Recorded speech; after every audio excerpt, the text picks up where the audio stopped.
आए भैया, हम सिंगर टुनटुन राज आप सभी श्रोतागढ़ के नमस्कार प्रणाम।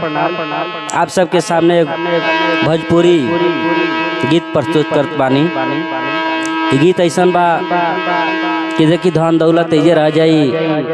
एक जना शादी करके लेल बड़न परिवार के गिरी बाबा आ सऊदी चल गिल बड़न। 2 दिन 4 दिन के बाद सऊदी चल गिल बड़न।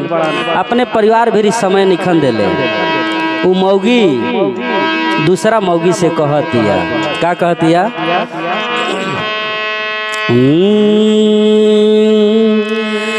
जिंदगी आ बेकार बा हई, जिंदगी आ बेकार बा बलमुआ के बिना। जिंदगी आ बेकार बा बलमुआ के बिना। मर्दा के सुख केहू मेहरी के दीना। मर्दा के सुख केहू मौगी के दीना।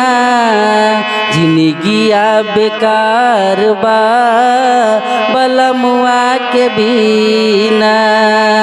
जिंदगी आ बेकार बा बलमुआ के बिना।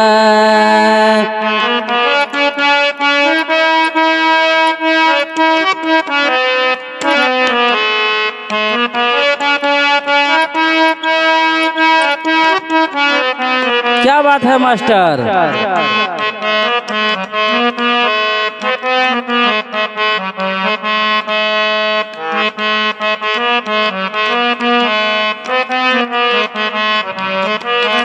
जानता नहीं बाबा और का कहतड़ी?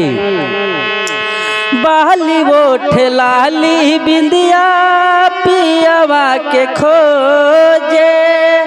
अखिया से लोर हमार गिर रोजे रोजे।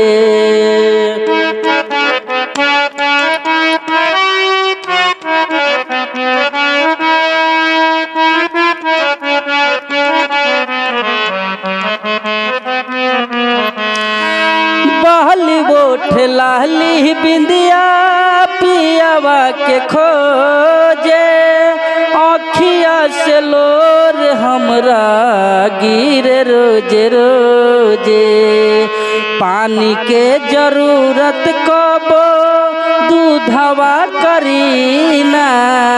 ए बाबा, यदि कोई के प्यास लगल रहे, ठीक है प्रेमी, कोई के यदि प्यास लगल होखे, अगर 1 बाल्टी दूध दे दिहल जाओ, ओकर प्यास ना बुझी। काहे से कि समय पर भाई, समय पर जो जरूरत बा उहे जरूरत चाहिए।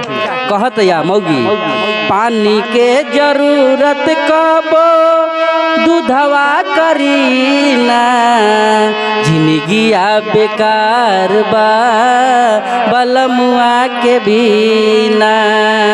जिंदगी आ बेकार बा बलमुआ के बिना। मर्दा के दुख केहू मेहरी के दीना। मर्दा के सुख केहू मौगी के दीना। जिंदगी आ बेकार बा बलमुआ के बिना।